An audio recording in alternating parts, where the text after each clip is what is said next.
Hi everyone, I'm Susie Cohen, America's Pharmacist, and I've been a pharmacist for about 30 years. I graduated from the University of Florida, and because many of you are new today to me, I just thought I would spend a minute just explaining who I am.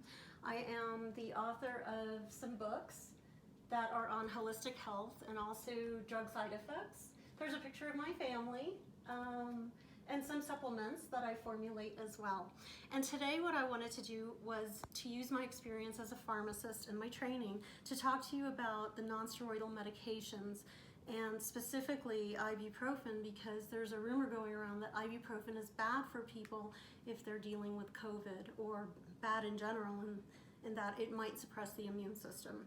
So I wanted to talk to you today about that. So I have some Advil here, but I wanted to start with naproxen.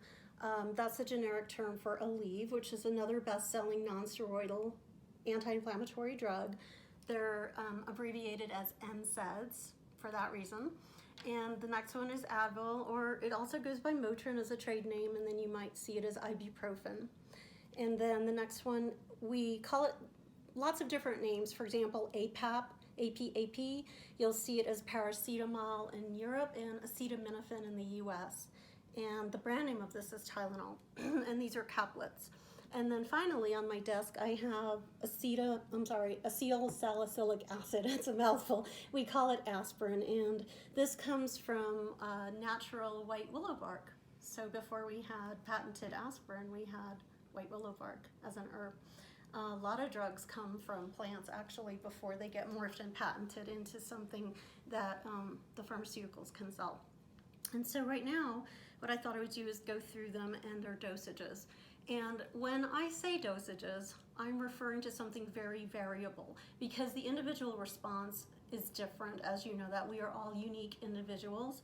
And also, there's another caveat. There is a prescription dose versus an over-the-counter dose. So as an example, starting with Aleve, Aleve, again, this is known generically as naproxen, but in the pharmacy it goes as Anaprox or Naprosyn. So in the pharmacy the dosage is much higher than an over-the-counter drug like this. So in the pharmacy I would see prescriptions come through my desk for 500 milligrams BID, which means 500 milligrams twice daily, which is 1,000 milligrams per day. Again, that's prescription. But as an over-the-counter drug, you see it much less. So as an example, these are 220 milligrams per pill, and you would only be allowed to take 1-3 times a day according to the labeling of the over-the-counter. And the reason for that is because the FDA doesn't want people taking the prescription doses of these drugs unless they see a physician and they're supervised and monitored. So what they do is they change the labeling, but it's the same chemical entity. So the next one would be ibuprofen. In the pharmacy, I would see this drug prescribed as 800 milligrams TID, which is 3 times a day. So that's 800 milligrams TID, which is, or you could actually go even higher than that. The upper limit for prescription is 3,200 milligrams, I believe. But as an over-the-counter liquid gel, the labeling on this bottle shows 200 milligrams per soft gel there, and the upper limit is 6 pills per day. So the daily limit, again, on an over-the-counter Advil would be 1,200 milligrams. So if you want to take more than that, I'm saying you can call your doctor or nurse practitioner or PA and just ask, hey, can I take more than that? But as a pharmacist and a blogger, I'm not allowed to tell you, to go over what the prescribing says on these bottles, okay? But I am giving you the doses because as a pharmacist, that's my language, and I just want you to know that, with a prescription, you could take more. The next one is Tylenol. Again, we typically call this APAP. So what I've shown here is 500 milligrams per pill. The upper limit on this one is 4,000 milligrams. Generally, people will take 1 to 2 of these caplets 3 to 4 times a day. And then aspirin here. Aspirin's really interesting. What I've shown here is a 500 milligram pill, which is extra strength. A lot of you know the baby aspirins for, antiplatelet therapy, you know, you see that one a day to prevent heart attack and all that. But what I've shown here is a very strong dose. This is 500 milligrams per pill, and the upper limit here is 4,000 milligrams. So basically it's 8 pills per 24 hours of this. And aspirin is kind of interesting because the way it works, it reduces thromboxane and some anti-inflammatory prostaglandins. And that's a good thing. I'm not saying that is a bad thing, but in 3 to 5% of people who are prone to asthma, that sets off a whole chain reaction of increasing leukotrienes, and it can set off a very severe asthmatic attack with a lot of bronchospasm pain, and it could be very dangerous. So asthmatics tend to want to avoid aspirin, and also children and adolescents because of Reye syndrome. So that's what I have here. So, you know, the short answer to the question, can I take Advil with symptoms of the flu or coronavirus in particular? That rumor started in France. It is unsubstantiated, in my opinion, and many healthcare practitioners. That is just completely false. When they were pushed against the wall to, you know, give us data on that, they couldn't. They started backtracking, and the World Health Organization even backtracked their recommendation to not use ibuprofen. And so now you see them, you know, backpedaling, saying, yeah, it's okay now, it's okay now. And I've been saying the whole time, it's okay to use ibuprofen. So I think the rumor started because there were, quote, 4 young adults, unquote, who did very poorly. I believe they passed away, and this is what started the whole rumor, which came out of France. And now they're, you know, even the prime minister there has backtracked off of that because, again, there's no research to support that. Ibuprofen is very good at reducing inflammatory cytokines. This can be very useful for aches and pains. All of these can be useful for muscle aches and pains.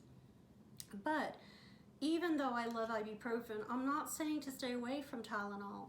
This is very effective if you have a fever. In fact, as an antipyretic, I would say this is my favorite. If you're talking about body aches and pains, or maybe some chest pain from coughing, or maybe, you know, you strained yourself or muscle, then, you know, naproxen or ibuprofen could be good. Also, aspirin could be good for that. But if you're chasing down a fever that's greater than, say, 102 degrees, I mean, let the fever go a little bit. You don't want to, you know, tamp it down right away. The reason you have a fever is because it's going after a pathogen. Your body's heating up to cook the bugs. So you want to tolerate that a little bit. But say after 101, 102, you know, it's really uncomfortable, you can bring it down. And my pick for that would be acetaminophen. But it's not because ibuprofen is bad.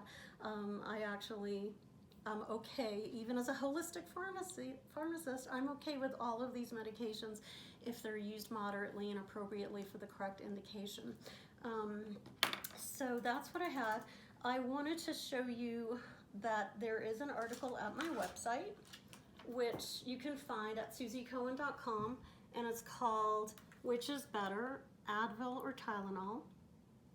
And there's more information similar to what I've discussed today.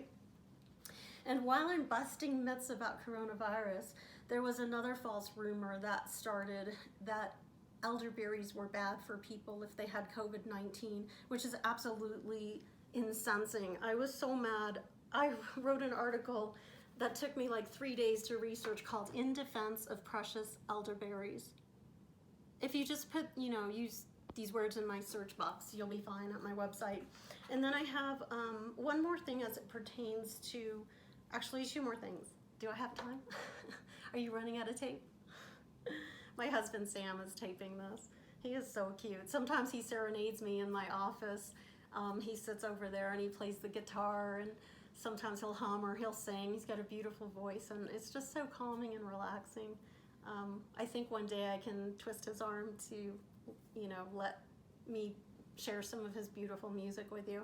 But anyway, where was I? Oh, so I mentioned how aspirin can be dangerous to asthmatics. And I don't know if you know this, but there are aspirin-like properties to many foods.